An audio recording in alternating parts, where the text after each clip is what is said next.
아멘. 주일 오후 예배 자리로 나오신 모든 진교교회 성도 여러분들을 주님의 이름으로 환영하고 축복합니다.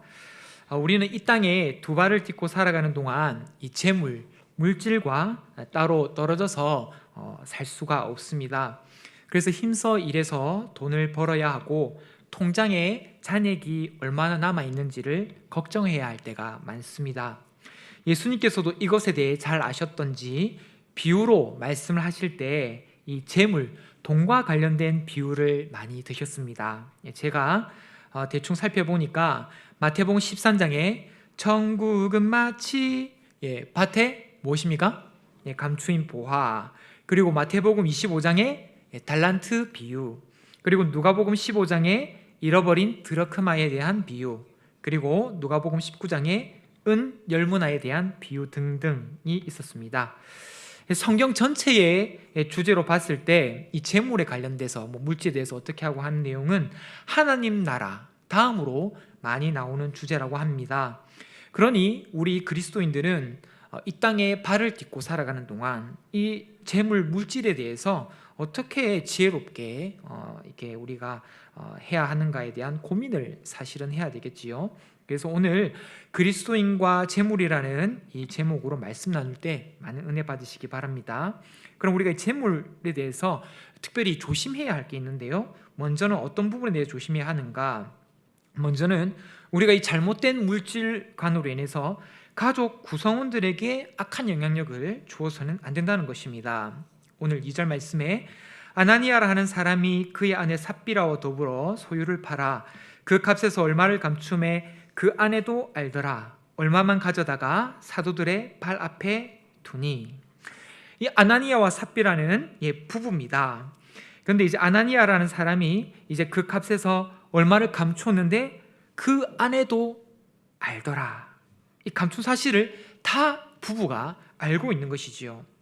만일에 제가 하나님께 드릴 이 재물이 있는데 그것을 이렇게 감추었다면 제 아내 저기 있죠. 어떻게 해야 됩니까? 어머 오빠, 이제 또 오빠 또 나옵니다. 오빠 참 잘했어. 그래 우리 함께 먹자. 이렇게 해야 될까요? 아닙니다. 제 아내는 단호하게 저에게 어떻게 해야 할까요? 오빠 정신이 있나 없나? 하나님께 드리는 그거를 어떻게 이렇게 하냐? 이렇게 해야 정상이죠. 근데 오늘 아나니아와 삽비라는 아주 죽이 잘 맞습니다. 어떻게? 둘이 다 같이 이 일에 이제 가담하게 되는 것이죠. 여기서 감추다는 헬라어로 노스피조마이라는 것인데 정확한 원어적 뜻은 들키지 않도록 조심스럽게 자기 것으로 취한다라는 뜻입니다. 벌써 이 단어 자체에서 부정적인 의미가 있지요. 이 부부는 서로 하나님 앞에 재물에 대해 정직하지 못했고 우리는 이미 결과를 알고 있지만 이 비참한 최후를 맞이하게 됩니다. 이 아나니아로부터 시작된 이 정직하지 못한 재물관이 결국 한 가정이 파탄에 이르게 되는 것이지요. 우리 인간의 가장 큰 행복, 가장 큰 축복은 무엇입니까? 제자 훈련 받으시는 분은 이 답을 알고 있습니다. 왜냐하면 저도 받고 있기 때문에. 가장 큰 복은 무엇인가요? 하나님과 교제하는 것입니다. 할렐루야, 아멘. 그러니까 이 하나님과 교제하는 것은 물질보다 재물보다 더 가치 있는 것이지요. 그래서 우리는 물론 우리가 물질도 이렇게 소유를 해야 하지만 두 개 중에 어쩔 수 없이 하나를 선택해야 된다면 사실 쉽지는 않겠지만 하나님과 교제, 하나님께 영광 올려드리는 이것을 선택해야 한다는 것이지요. 시편 73편 28절 말씀에도 하나님께 가까이 함이 내게 복이라. 근데 우리는 사실 이것이 복인지 잘 못 누리며 살아갈 때가 있는 것이지요. 가정에 대한 지금 이야기를 하는데요. 우리 부모님들도 가정에서 이 큰 복을 위해 자녀들에게 올바른 재물관에 대해 교육하실 필요가 있습니다. 우리 부모님들은 아실 텐데 이 자녀들에게 올바른 습관 그리고 올바르게 자녀들이 자라났으면 좋겠다 하는 그런 마음에 주로 어떤 방법을 쓰십니까? 저도 예전에 있었던 교회에서 그 어떤 부모님이 집사님이신데 네가 전교 1등이었나? 반에서 1등이었나? 하여튼 1등 하면 특정 브랜드를 향해서 죄송합니다. 아이폰 사줄게! 우리 SFC 아이들 아이폰 좋습니까? 네. 아이들이 엄청 좋아합니다, 아이폰을. 네, 진짜로. 그래서 막 부모님한테 아이폰 사달라고, 그게 비싸거든요. 그러니까 1등하면 사주게 해놓으니까 그 아이가 열심히 공부해서 진짜 1등을 하더라고요. 자, 그런데 생각해 봅시다.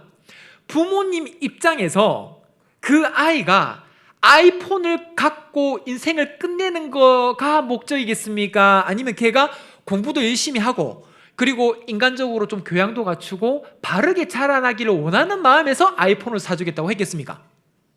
후자지요. 예, 그렇게 부모님이 생각하고 사주는 거지. 니는 이제 아이폰 가졌으니까 네 인생은 이제 끝난 거야, 이러면서 사주시는 부모님은 단 한 분도 안 계시다라는 것이죠.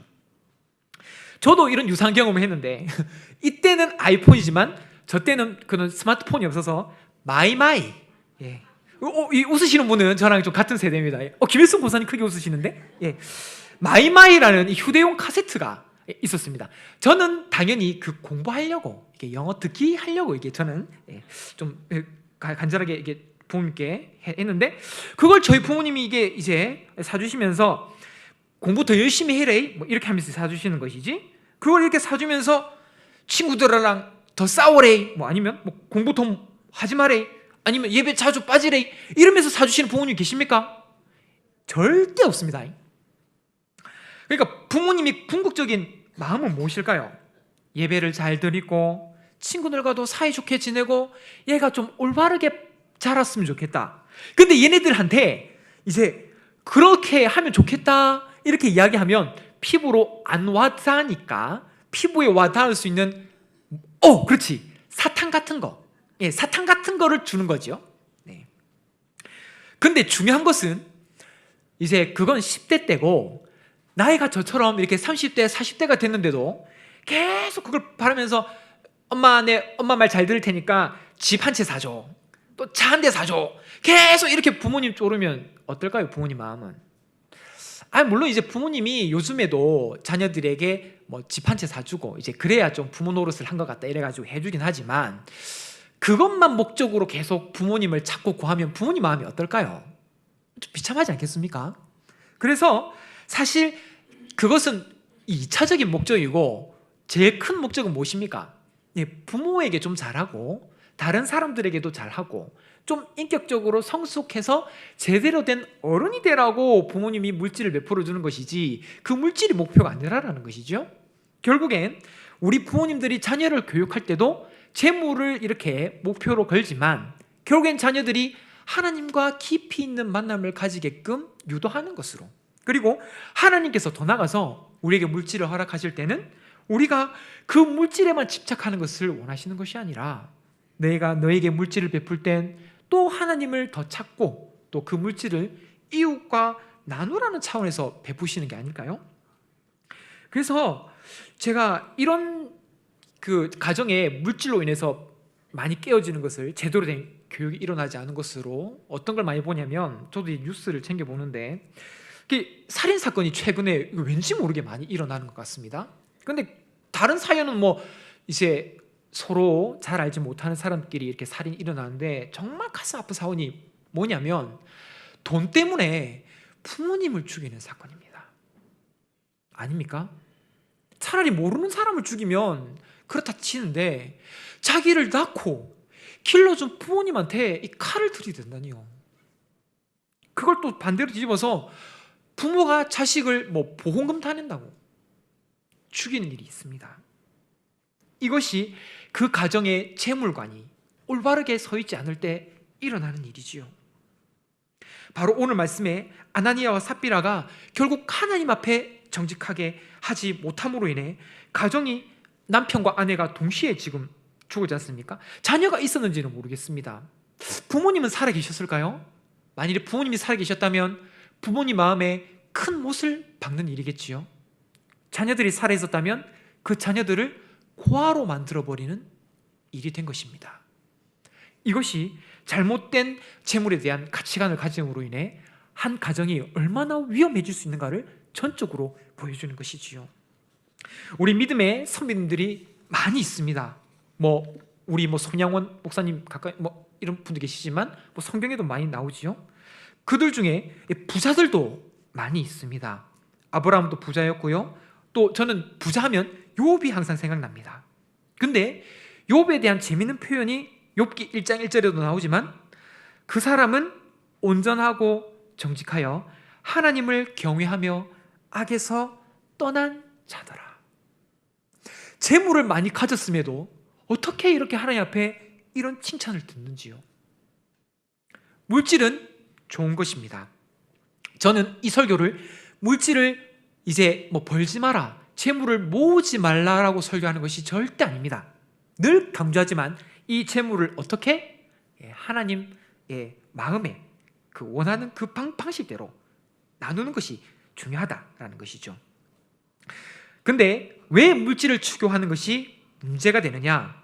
그 이유는 그것을 추구하는데 온 힘을 쏟고 물질을 추구하는 데만 목적으로 삼으면 그보다 더 가치 있는 하나님과 교제하는 것을 소홀히 하더라라는 것입니다. 만일 지금 우리 성도 여러분들이 물질로도 풍요롭고 신앙도 욥과 같은 칭찬을 듣는다면 그건 금상첨화겠지요. 그거보다 더 좋은 게 어디 있겠습니까? 하지만 차원 낮은 물질만 계속 추구하다가 인생을 낭비해서 하나님과 교제하는 이 복을 놓치는 일이 없길 바랍니다.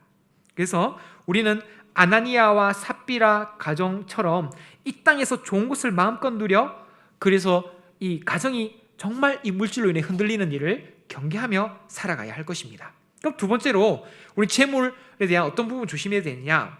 잘못된 이 재물 물질과는 교회 공동체에 악한 영향력을 줄 수 있다. 그래서 악한 영향력을 주어서는 안 된다는 것입니다. 11절 말씀에 온 교회와 이 일을 듣는 사람들이 다 크게 두려워하니라. 아나니아와 삽비라 모두 혼이 떠나가고 장사를 치른 사건이 발생합니다. 그리고 이 모두를 교회와 그 주변에 듣는 사람들이 다 두려워합니다. 지금 이 사도행전은 초대 교회 이야기거든요. 한참 이제 교회가 이게 무럭무럭 이렇게 자라갈 때입니다. 아나니아와 삽비라의 이 물질에 대한 관대한 자세를 아나니아와 삽비라뿐만 아니라 다른 성도들도 아마 가지고 있지 않았을까 생각합니다. 왜냐하면 앞서 말씀드린 대로 초대 교회니까요. 그들은 이제 예수님을 믿기 전에 당연히 예수님을 모르는 상태니까 과도기적인 사람들이 분명히 있었겠지요. 그래서 재물에 대해서도 분명하게 하나님 앞에 정직하게 행하지 않는 사람들이 있었을 것이라는 것이죠. 그런데 이것을 이제 다른 교회, 온 교회와 그리고 다른 사람들이 듣고 두려움에 떨게 되죠. 그래서 아마 제가 볼 땐 자기도 나도 아나니아와 삽비라처럼 저렇게 물질에 대해서, 재물에 대해서 하나님 앞에 부정직하면 나도 죽을 수가 있겠구나, 이 생각이 들었을 것입니다. 3절 말씀처럼 사탄이 내 마음에 가득하여 내가 성령을 속이고, 이 재물이 단순히 자기들만 이렇게 한 것이 아니라 결국 성령을 속인 것과 동일하게 본다는 것입니다. 재밌는 것은 성경 신학자들이 이 신약의 아나니아와 삽비라 사건을 주로 구약의 어떤 사건과 비교하냐면 아간 사건과 비교합니다. 아간 아시지요? 이스라엘 백성이 이제 약속의 땅으로 전진해 가는 가운데 이 아간이 재물을 부정직하게 감춤으로 인해서 어떤 전투에서 패배를 합니까? 아이성 전투에서 패배합니다. 그 전에 이 여리고 성을 무력들었음에도 아이성 전투에 패배한 것이죠. 그러니까 이제 살펴보니까 바로 아간이 재물에 대해서 하나님 앞에 부정직했던 것입니다. 비슷하지 않습니까? 구약시대 때 아간은 이제 이스라엘 백성들이 약속의 땅으로 갈 때, 그 딱 이제 성장해 갈 때 그 중요한 시점에, 그리고 신약에서는 아나니아가 삽비라가 초대교회 때 한참 교회가 성장해가는 그 성장기 딱 중요한 시점에, 근데 이 두 사건 다 어떤 부분에서 여호수아도 그랬을 거고 베드로도 분명하게 입장을 정리하고 가는 것입니까? 바로 재물에 대해서 분명하게 입장을 정리하고 가는 것입니다. 지금 11절 읽어드렸는데 온 교회와 할 때 이 교회가 바로 우리가 알고 있는 대로 에클레시아라는 헬라어를 사용합니다. 에클레시아라는 뜻을 알고 계십니까? 밖으로 불러 모으다, 즉 세상과 구별된 단체 모임이라는 것입니다. 결국 여기서는 거룩을 이야기하는 것이지요. 사복음서와 사도행전을 통틀어서 처음 이 에클레시아, 즉 구별되었다, 거룩한 모임이다라는 것을 이야기합니다. 결국 이것은 무엇일까요? 바로 교회가 거룩함을 유지하는 데 있어서 가장 큰 위협이 될 수 있는 요소를 무엇으로 보고 있다고요? 물질로 보고 있다는 것입니다. 그래서 이 아나니아와 삽비라의 이 행동, 하나님의 교회가 성장해 가고 있는 그때에 이제 성장통처럼 이게 더 크게 교회가 성장하기 위해서 이 부분을 확실하게 짚고 넘어가자. 그래서 아나니아와 삽비라의 그 재물에 대한 부정직한 것을 정리하고 가는 것이지요. 누가복음 16장에 부자와 나사로의 비유가 나옵니다. 음부에서 고생하던 부자가 아브라함에게 도와달라고 말합니다. 너무 힘드니까 손가락 끝에 물을 찍어 내 혀를 서늘하게 하소서. 내가 이 불꽃 가운데서 괴로워하나이다. 그때 아브라함이 무슨 말씀을 하는지 아십니까? 아브라함이 이르되 예, 너는 살아있을 때에는 좋은 것을 받았고 나사로는 고난을 받았으니 이것을 기억하라. 이제 그는 여기서 위로를 받고 너는 괴로움을 받느니라. 교회에서 서로 성도들이 축복하고 그냥 아유 예 괜찮습니다 하는 가운데 은연중에 재물을 부정직하게 사용할 수 있는 소지가 얼마든지 있습니다. 그렇게 하나님 앞에 부정직하게 행함으로 인해 부자와 같은 괴로움을 당하고 교회마저도 분열하고 타락하게 만든다면 이것은 그리스도의 몸된 교회를 무너뜨리는 것이니 나중에 하나님 앞에 어떻게 서겠습니까? 아나니아와 삽비라의 행동을 베드로가 영적인 관점으로 처리함으로 인해 그 이후 교회가 더 든든하게 세워져 가는 것을 우리가 보는 것처럼 우리도 이 교회에서 재물을 잘못함으로 인해 교회 성도들을 시험들게 하고 심지어는 세상 사람들이 교회를 향해 손가락질하는 그런 비참한 상황에 나가게끔 하지 말아야 한다는 것이죠. 우리는 이것을 반드시 기억해야 할 것입니다. 그럼 마지막으로 우리는 재물에 대해서 어떤 또 조심해야 되는 부분이 있냐? 마지막으로 잘못된 물질관으로 인해 하나님 나라에 악한 영향력을 주어서는 안 된다는 것이죠. 3절 말씀, 베드로가 이르되 아나니아야 어찌하여 사탄이 내 마음에 가득하여 내가 성령을 속이고 땅값 얼마를 감추었느냐. 베드로는 아나니아에게 분명히 이야기합니다. 성령을 속였다. 우리는 하나님의 백성임을 자주 이야기합니다. 하나님 나라의 백성이니 하나님 나라의 왕 되시는 하나님 성령님을 당연히 우리가 말씀에 순종하고 나아가야 되는 것이지요. 그런데 우리가 하나님 나라의 백성이다 이야기하면서 하나님의 말씀에 순종하지 않는다. 이것은 큰 죄악이죠. 우리는 하나님 나라의 백성이기 때문에 주님으로 완벽합니다. 이게 완전합니다. 우리가 주님을 바랄 때 그분이 다 채워주시거든요. 이 물질에 계속적으로 이게 또 말씀드리는 거지만 돈을 벌지 마라가 아닙니다. 물질에만 집착하는 분은 그 욕심이 대부분 보면 끝이 없으시더라고요. 그래서 계속 그 물질로 자기의 그 공허함과 그것을 계속 채우려고 하는데 그것이 끝내 채워지지 않습니다. 그래서 이것이 나중에는 예수님 외에 그것만 계속 찾으니까 늘 갈증이 생기는 것이죠. 그래서 드리는 말씀이 예수님으로 채워지지 않는 그것을 다 그러면 도대체 무엇으로 채운단 말입니까? 물질로 채우면 계속 갈증만 생기는 걸요. 예수님 외에 다른 것을 계속 찾습니다. 하지만 생기는 것은 더 마음의 공허함 뿐이지요. 우리는 분명한 정답을 알 수 있습니다. 이 모든 것을 완벽하게 채울 수 있는 분은 예수님이라는 것을 말입니다. 예수님으로도 채울 수 없는, 만족시킬 수 없는 그 집사님을 과연 어떠한 것으로 그분을 만족시킬 수 있을까요? 예수님으로도 만족이 안 되는 그 권사님을 그럼 도대체 무엇으로 만족시킨단 말입니까? 예수님으로도 만족이 안 되는 장로님 아니면 저와 같은 목사님을 어떤 식으로 만족을 시켜야 할까요? 그러니까 계속 딴 거를 찾지요. 무너지고 실족하고. 물질에 대해서 계속 말씀드리지만 마태복음 6장 21절 말씀에도 분명히 말씀합니다. 내 보물이 있는 그곳에 네 마음도 있다. 이것이 우리의 마음의 정직한 상태입니다. 나의 재물이 어디를 향해 가고 있는지, 혹시 가계부나 지출 내역서를 작성하시는 분이 있다면 한 달의 내역서를 한번 눈으로 확인해 보십시오. 내가 이 재물을 어디로 지출을 많이 하고 있는가? 헌금인가? 남을 섬기는데 많이 사용하고 있는가? 우리는 하나님 나라의 백성들로서 계속적으로 하나님 나라의 백성답게 살아야 함을 말씀드리고 있습니다.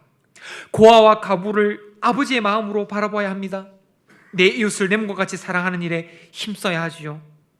우리 교회의 OK 운동 아주 좋은 실천 방법 중에 하나라고 생각합니다. 그래서 제가 말씀을 묵상하는 가운데 정말 이것이 오늘 성도들에게 필요한 말씀이다라는 마음을 하나님께서 주셨습니다. 어떤 내용이냐면 디모데전서 6장 17절 말씀에 이런 말씀이 있더라고요. 네가 이 세대에서 부한 자들을 명하여 마음을 높이지 말고, 그 다음이 중요합니다. 정함이 없는 재물에 소망을 두지 말고, 재물에 소망을 두지 말합니다. 그럼 어디에 소망을 두느냐? 계속적으로 말씀하는 것이 오직 우리에게 모든 것을 후히 주사 누리게 하시는 하나님께 두며. 소망을 어디에 두라고요? 정함이 없는 재물에, 정함이, 그러니까 아까 전에 말씀드렸죠. 재물은 채워도 그 정함, 정해지지가 없이 끊임없이 갈증만 생긴다는 것입니다. 하지만 하나님께 소망을 두라. 왜냐하면 후히 주시니까. 이게 디모데전서 6장 17절 말씀입니다. 그럼 목사님 어떻게 실천할까요? 이걸 물어볼까 봐 성경에서 진짜 지혜롭게 그 다음 18절 말씀에 이렇게 써놨더라고요. 그러면 어떻게 실천하느냐? 선을 행하고, 18절 말씀입니다. 선한 사업을 많이 하고 나누어 주기를 좋아하며 너그러운 자가 되라. 이것이 재물에 소망을 두지 않고 하나님께 소망을 둘 때 실천할 수 있는 방법입니다. 그럼 또 의문이 생길 수 있죠. 목사님, 그럼 그렇게 실천하면 우리 흔히 이야기하는 저에게 떨어지는 콩고물은 뭔데요? 저에게 유익한 건 무엇입니까? 이렇게 또 질문할까 봐 성경이 진짜 놀랍습니다. 19절 말씀에 이렇게 써놨습니다. 뭐라 써놨냐면 나중에 가서 진짜 읽어보십시오. 19절 말씀에 이것이 장래의 자기를 위하여 좋은 터를 쌓아 참된 생명을 취하는 것이라. 참된 생명을 취하는 것은 이렇게 취하는 것입니다. 우리의 소망은 끊임없이 천국에 있어야 하는 줄 믿습니다. 저는 물질을 나누면서 가난해졌습니다 목사님이라고 간증하는 분보단 물질을 나누면서 목사님 하나님께서 저에게 더 많은 것으로 채워주던 걸요 라고 간증하는 분을 더 많이 봤습니다. 저도 이게 부자 아니지 않습니까? 저도 물질을 나누면서 더 가난해졌기보단 더 체험을 받는 일이 더 많습니다. 글을 읽다가 저에게 많은 충격적인 줬던 글이 있어서 제가 말씀드리고 싶습니다. 어떤 초등학생이 밖에서 친구들이랑 막 뛰어놉니다. 그 아이의 아버지가 이렇게 이야기합니다. 이름이 만약에 기철이면 기철아, 지금 아빠가 이거 짐 무거운 걸 이렇게 옮겨야 되는데 조금 도와줄 수 있니? 네가 이거 지금 짐 옮기는 거 도와주면 아빠가 네가 컸을 때, 대학생이 됐을 때 네 4년 등록금 전부 다 대줄게. 요즘에 등록금이 얼마입니까? 뭐 국립이라 하더라도 제법 되죠. 그걸 4년 동안 내야 되니까요. 그러면 이제 그 이야기를 들은 아이는 노는 것을 멈추고 어떤 선택을 할까요? 아빠 그 집 나르는 거 도와줄까요? 아닙니다. 아이들은 친구들이랑 노는 게 나중에 4년 등록금 아빠한테 받는 것보다 더 중한디, 이거 애들이랑 같이 놀러 갑니다. 제가 왜 이런 말씀을 드릴까요? 우리의 신앙이 이와 같다라는 것입니다. 무슨 말씀을 드린지 아시겠습니까? 자기에게 잘 안 와닿는 겁니다. 그 초등학교 학생은 대학교 4년 등록금이 얼마나 큰지.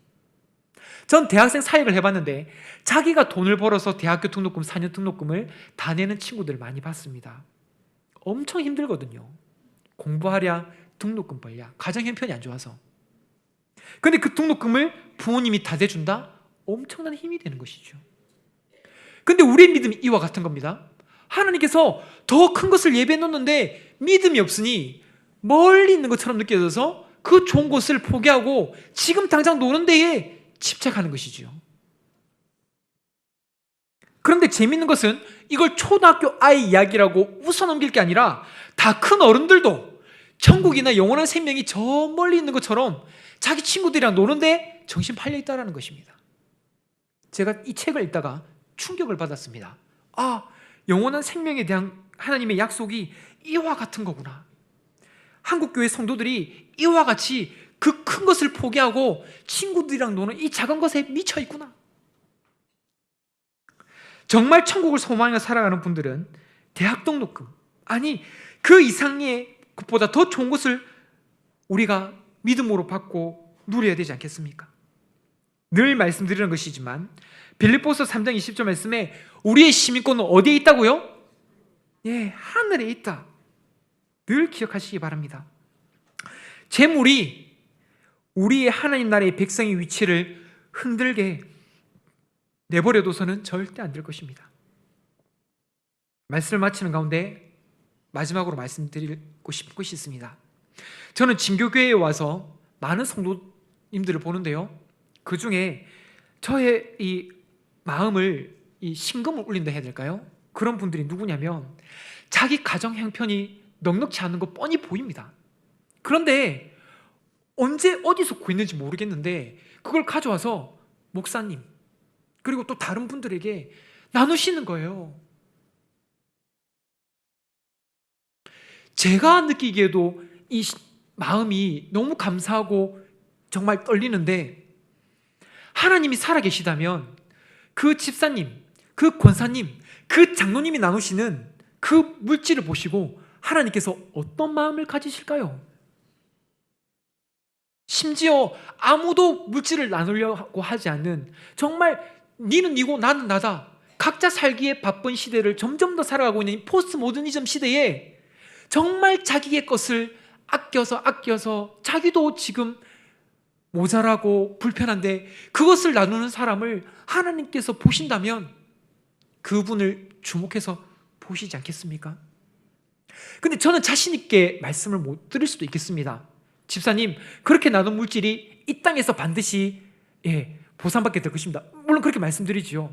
근데 만에 하나 이 땅에서 그 보상을 누리지 못한다 하더라도 저는 이 믿음이 있습니다.